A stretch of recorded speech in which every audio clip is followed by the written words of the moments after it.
So hip hop as a cultural art form, specifically or alleged, I'm gonna use the word allegedly, and that's gonna go into my question, transition to the question. We're at what, 52 years coming up in August, next August? I won't take this into a tangent. No, that's where I want you to go, though. That's where the questions go. If we're going off the folklore narrative, right, and I do air quotes on purpose, of when hip-hop started, then hip-hop is 51 years old now. Right. But talk to the listeners about why you believe that it's actually roughly, a decade less, if I personally feel that hip-hop, the culture, correct, did not start until the early 80s. And when you say hip-hop, from what I saw in that previous interview, so you're talking all of our elements. You're talking breaking, right. You're talking about graffiti, you're talking MCing and DJing. Exactly. And all of that did not take place. I'm not saying it didn't take place. Right. What I'm saying is that, all right, first of all, let's talk about graffiti. Graffiti to me is the oldest element in hip-hop. And we could go back to the days of the Egyptians and the hieroglyphic writings and the pyramids and all that, but we don't have to, right? Like, obviously, the world knows that hieroglyphics are older than anything, dirt. Right? Dirt, right, exactly. But as far as taking a spray can to a wall, gangs were doing that in the 30s, the 40s. There was a Mexican gang called the Dukes in New York City that used to mark their territory with their name, the Dukes, so that when rival gangs or maybe someone just looking to cause trouble in their neighborhood saw, oh, wait up, this is Duke's territory, we have to be on our best behavior. You know, that was the whole purpose behind graffiti, was to mark your territory. So graffiti, at its core, it isn't necessarily this masterpiece burner you see on a 7 train in early 1980s. Graffiti is just defacing public property. Mm-hmm. And that was happening way before Future of 2000. Oh, yeah. Right, exactly, right.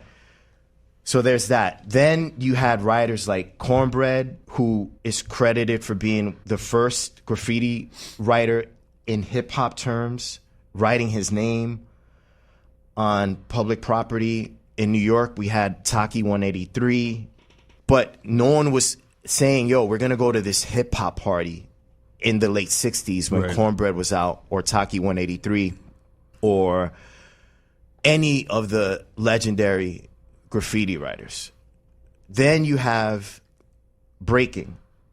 To me, breaking is the second oldest element of hip hop.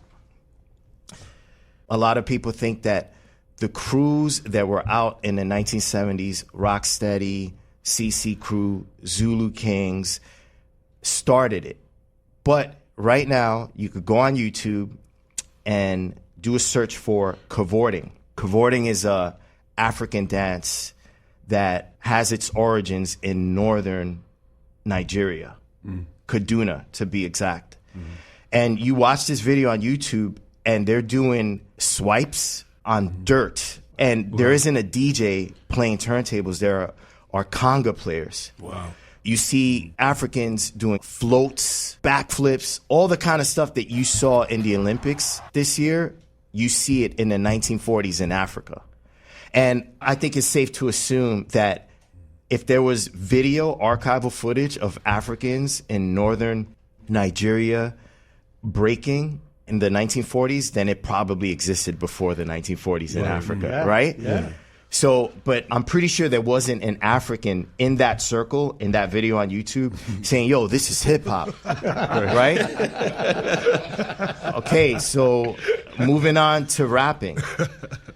Rapping is something that we credit, quote unquote, Coke La Rock as being the first quote unquote hip hop rapper. Big shouts to Coke La. He was Kool Herc's rapper, and Kool Herc is credited for being the quote unquote founder of hip hop because he threw the quote unquote first hip hop party on August 11th, 1973.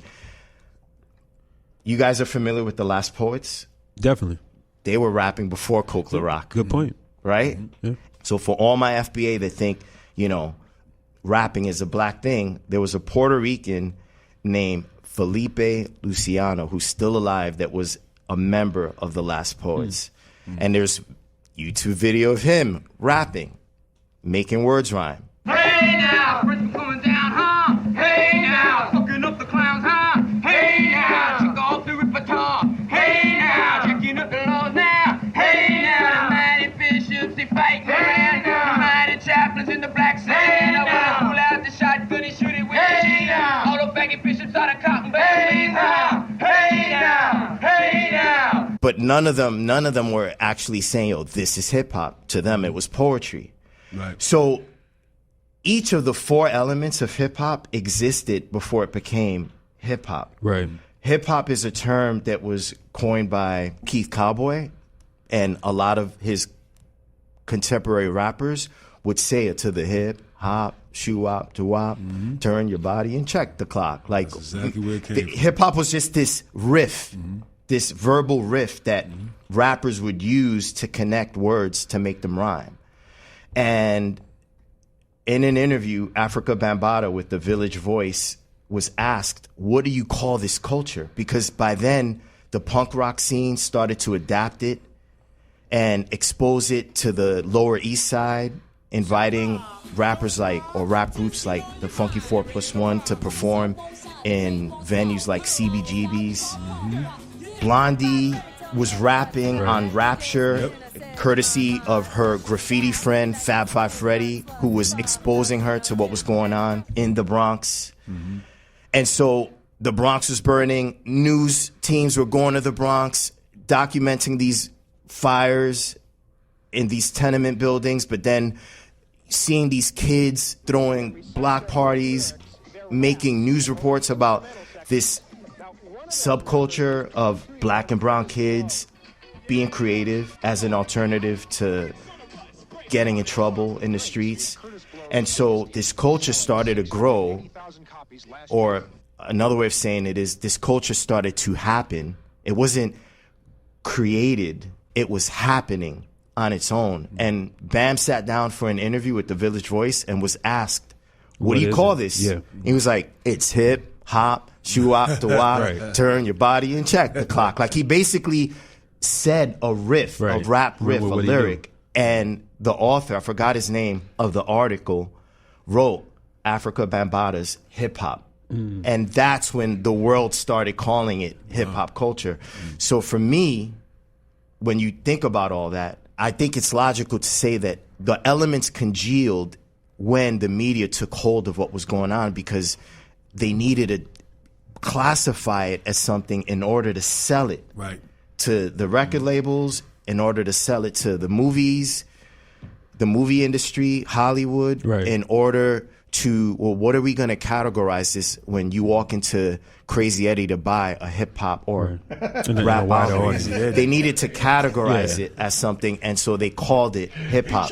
Right. So for me, to kind of like wind down this long answer, I think another way of putting it would be from the early 70s, let's just say 1973 to about 1982, this culture was gestating, sort of like a woman being pregnant for 9 months, right? And then it was born in that article, that Village Voice article, because you had the headline, Africa Bambaataa's hip hop.